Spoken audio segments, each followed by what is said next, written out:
Okay, we're doing another short one. This is West and Central Asia, and it's Petra.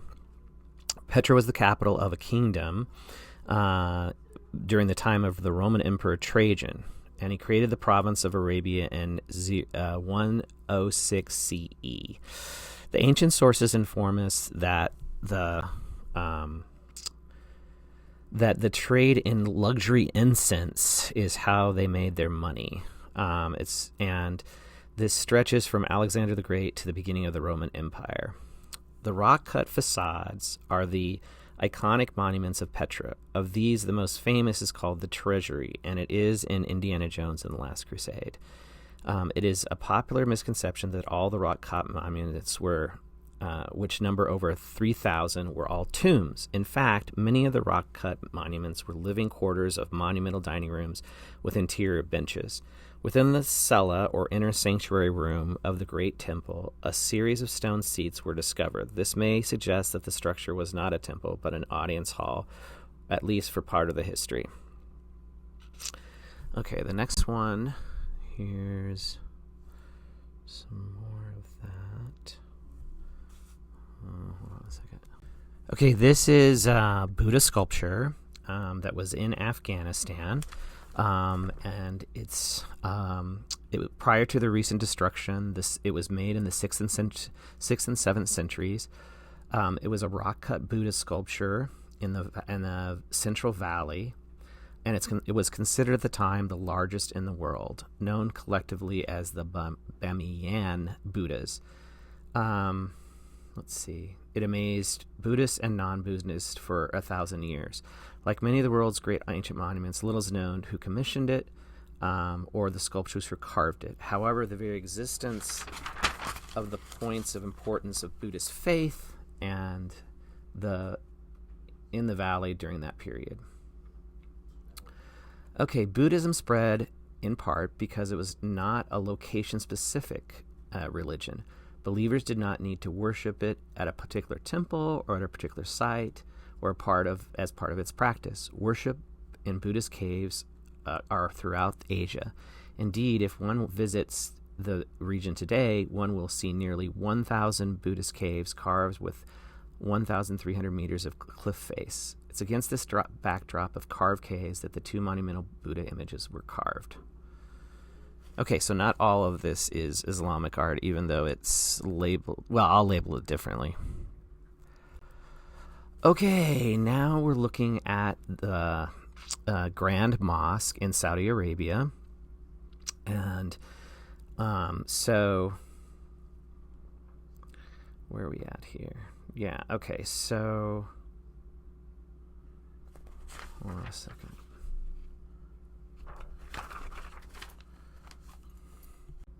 So, as part of the 5 pillars of Islam, Muslims have a intent to make the pilgrimage to Saudi Arabia and to walk around the Kaaba. This is a ritual. It's the most important ritual in Islam, actually.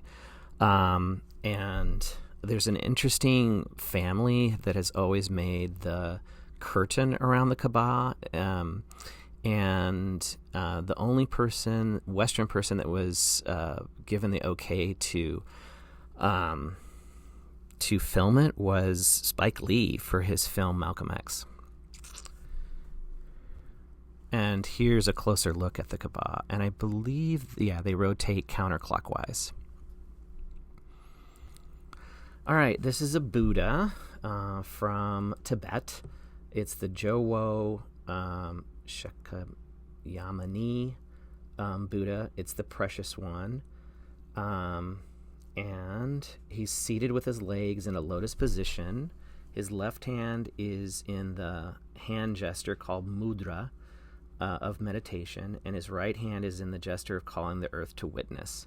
Together, those postures signify the moment of Buddha's enlightenment. He is shown wearing a thin monk's robe which drapes over the body and covers his left shoulder. When dressed, he is represented with a magnificent jeweled crown and robes. Read more about Buddha. Hold hopefully in your life. Let's see.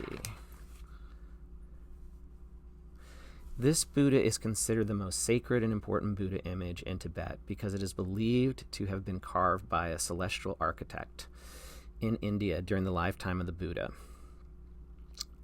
What else? The religious significance and sacred power of therefore comes from its actual likeness of the Buddha, as well as it having carved by the particular person. Such claims of likeness and celestial origins are not unique to this particular Buddha. We see it in Thailand and Japan. Okay, this is the Dome of the Rock, and it's in Jerusalem, and all three monotheistic religions have beliefs around the Dome of the Rock. Christians believe that Adam's bones are buried there. Jews believe that Abraham almost sacrificed Isaac there, and Muslims believe that the stone that Muhammad jumped off of to talk to Allah is in this building. And there's the rock. And it's beautifully decorated with the three main motifs of Islamic art, and that's vegetation, calligraphy, and geometric shapes. Okay, this is the Great Mosque in Iran. And it has all of those motifs, and it also has a minaret, which is the tower that 5 times a day people go up to and call people to prayer. And I believe it's also a madras, school. And here you can really see the incredible geometry that's in this particular structure. And there's another view of it. Okay, so inside an Islamic mosque is the mihrab, which is the niche that points towards Mecca. And there's also the minbar, which is the steps that you go up to preach. And so, yeah, that's the most significant place inside a mosque for sure. And then this is from a Quran.